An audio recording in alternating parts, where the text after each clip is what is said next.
Damn, that felt so good. Wu Yanzu, a former three-time Golden Horse Award winner and now a returned king who has just been exonerated, raised the wine bottle high in his hand and let out a hearty roar at the dazzling city night view below. This is the rooftop of the 44th floor. The wind howled, making his clothes flutter, but he felt as if the wind was cheering for him. Just an hour ago, everything was settled. My phone vibrated incessantly in my pocket, calls from agents, offers from investors, endorsements from brands, all raining down like snowflakes. Trending topics across the internet. The truth. Wu Yanzu owes an apology ##. Liu Xingru goes to prison. Azu makes a triumphant return. Liu Xingru, who had absconded with his assets and smeared him, was finally sent to prison. Public opinion reversed and popularity returned. Tomorrow, he will once again stand in the spotlight, stepping over the corpses of his enemies to return to the pinnacle of the entertainment industry. Liu Xingru, you can keep sewing in prison. This world will ultimately still be mine. Wu Yanzu took a big gulp of strong liquor. The spicy liquid went down his throat. It was the taste of victory. He stood on the edge of the rooftop, looking down at all living beings. That feels great. That's F***G great. As the alcohol took effect, the world began to sway in his eyes. Just then, a dazzling shooting star streaked across the night sky. Wu Yanzu was taken aback. Is even the heavens celebrating for me? I'm definitely the coolest. An indescribable arrogance welled up in my heart. At that moment, he felt like a god. He controlled destiny and judged sinners. A crazed smile appeared on Wu Yanzu's face. He quickly unbuckled his belt. Standing at the highest point in the city, facing the dazzling starry sky, facing this damned world, I let out a primal roar. Who else? He roared, his voice filled with madness. Who can stop me? I can do whatever I want. Ha ha ha ha. Oh, suddenly something strange happened. The shooting star, which should have disappeared into the sky within seconds, seemed to be attracted by his actions. G stopped. With a sharp turn trailing blazing flames, it hurtled straight down at Wu Yanzu's skull like an intercontinental ballistic missile locked on its target. What? F***K? Wu Yanzu sobered up instantly. The madness on his face froze and his pupils reflected the ever-growing brighter fireball. He didn't even have time to zip up his pants, let alone pull them up. Number, you're kidding. No, it can't be that serious. Boom, there were no screams, no last words. At the moment of the meteor's impact, Wu Yanzu was instantly vaporized. Not even a speck of ash remained. The next second, Wu Yanzu suddenly opened his eyes. What the hell? He looked down at himself. I found myself floating in midair with an extremely extravagantly designed skyscraper in front of me, its huge glass curtain wall as smooth as a mirror. In the mirror, a person is reflected. A tall, strong, and handsome young man. He had meticulously combed blonde hair and was wearing a blue bodysuit. He wore exaggerated gold eagle-shaped epaulets on his shoulders, and a cape with a star-spangled flag pattern was slowly fluttering behind him. Wu Yanzu remained silent for 3 seconds. He tried moving his fingers. The person in the mirror also moved their fingers. Next, try smiling broadly. The person in the mirror also flashed a perfect, radiant smile. I've become Superman? No, that's not right. This image, this face. Wu Yanzu's mind raced, instantly locking onto a familiar name. Shit, Homelander. I've time-traveled, and I've become that disassembled superhero from The Boys. I've been transported to the Black Robe universe. The thought of that grotesque world, where heads exploded at the drop of a hat and blood and entrails were everywhere, sent chills down Wu Yanzu's spine. Where am I now? Water Tower. Am I going to face Butcher and his Black Robe squad right from the start? He nervously looked around. Boom, a deafening explosion interrupted his thoughts. He suddenly looked up. In the sky, a huge wormhole emitting a ghostly blue light floated above the city. Countless ferocious-looking alien warriors riding in flying machines poured out, their energy weapons blasting deadly beams, turning the bustling city into hell. On the street, a yellow taxi was overturned and pedestrians screamed and scattered in all directions.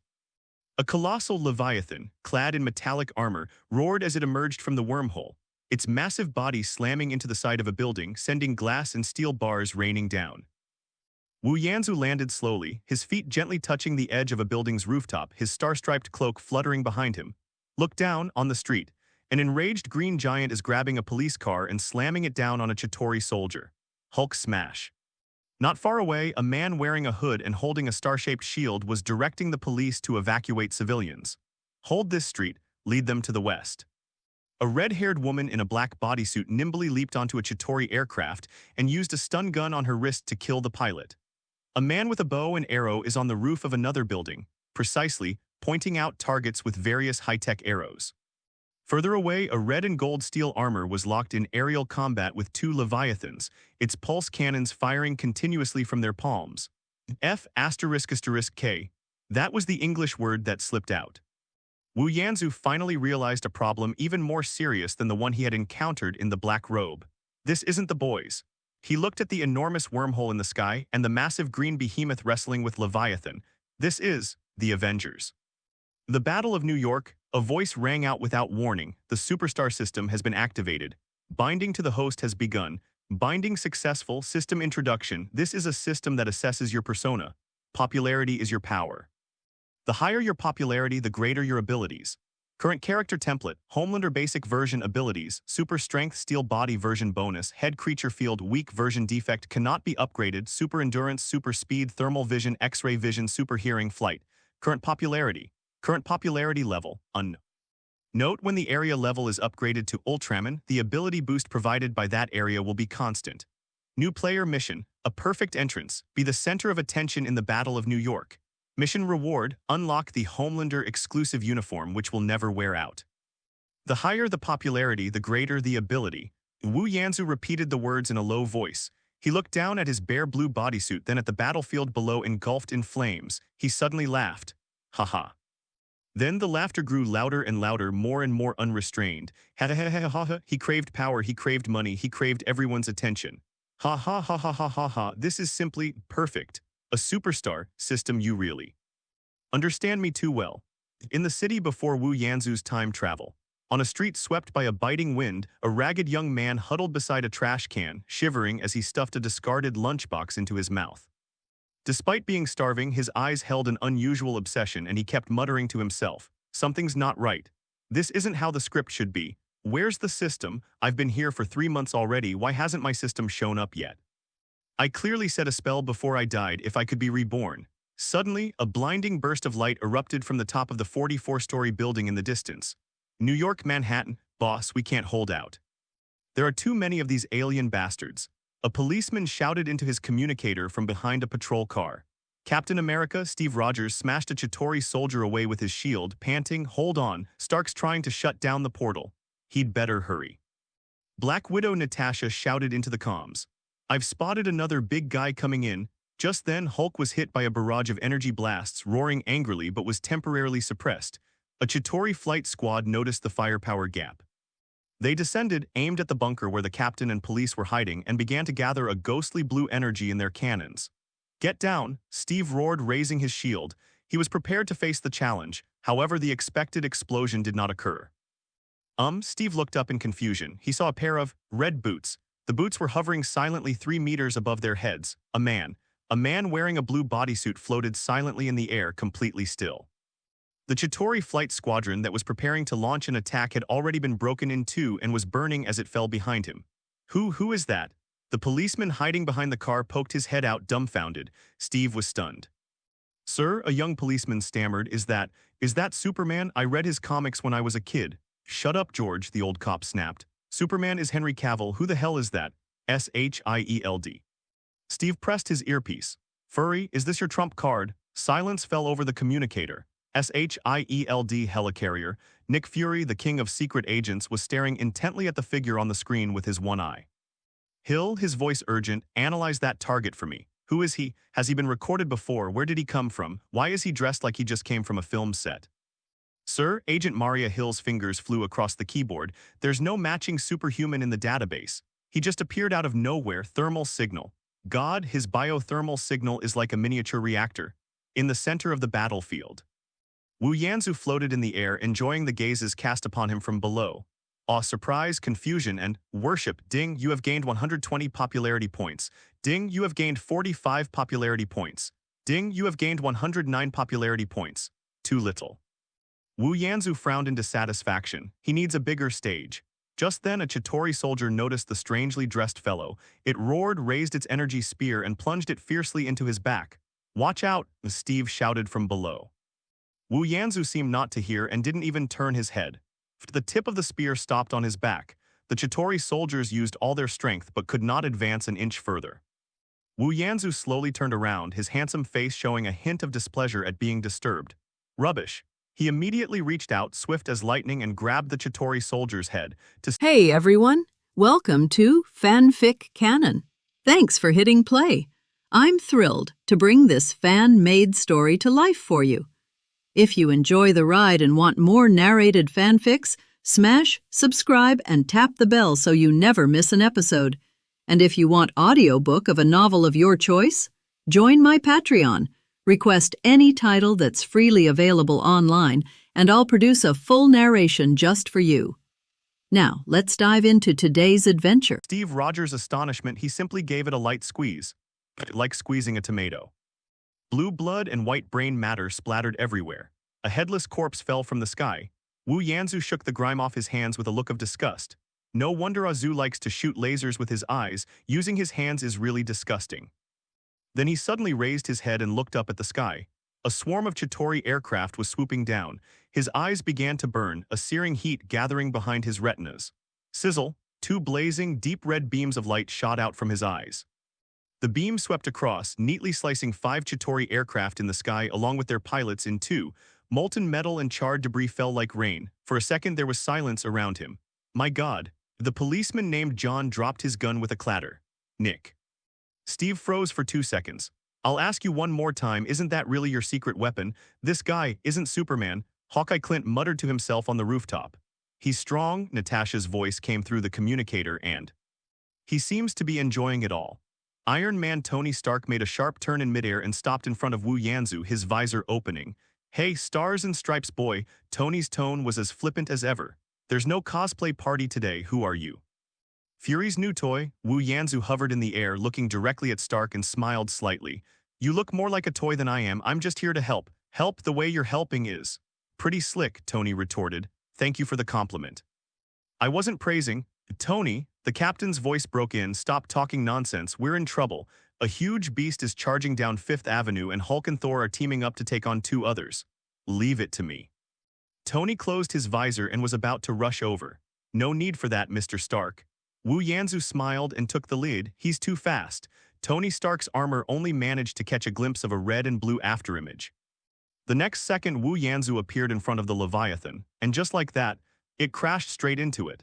To everyone's horror, he pierced straight through the behemoth's steel head at supersonic speed. A perfectly circular hole, several meters in diameter, appeared in the giant beast's head. Boom! The enormous beast lost its power and crashed onto the street, creating a huge crater. Wu Yanzu, on the other side, hovered at the other end of the giant beast's corpse.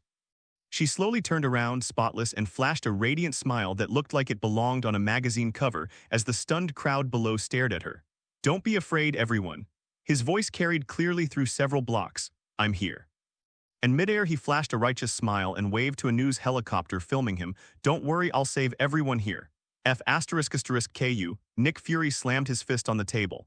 Who is he? What is he doing? Is he putting on a show? Sir, an SHIELD agent said, adjusting his glasses. Whoever he is, he's strong, very strong, and look at the public's reaction. In the corner of the screen, there were live broadcasts from various TV stations. We saw it, an unbelievable scene. This mysterious Superman, he blew that monster apart. Who is he? Is he really Superman? But he doesn't have us on his chest. Mom, it's Superman, it really is Superman. The cheers of the crowd could be clearly heard even through the screen. Ding. You have gained 501 popularity points. Ding, you have gained 442 popularity points. Ding, you have gained 641 popularity points. Current popularity score, 150,124 popularity level increased. Power boost, thermal vision temperature boost. Wu Yanzu felt the powerful energy surging through his body, and he almost groaned with pleasure. The battle continues. With the addition of Wu Yanzu, this seemingly unremarkable superhuman, the Chitauri invading forces were clearly overwhelmed and unable to raise their heads. He was like a streak of red and blue lightning darting across the battlefield.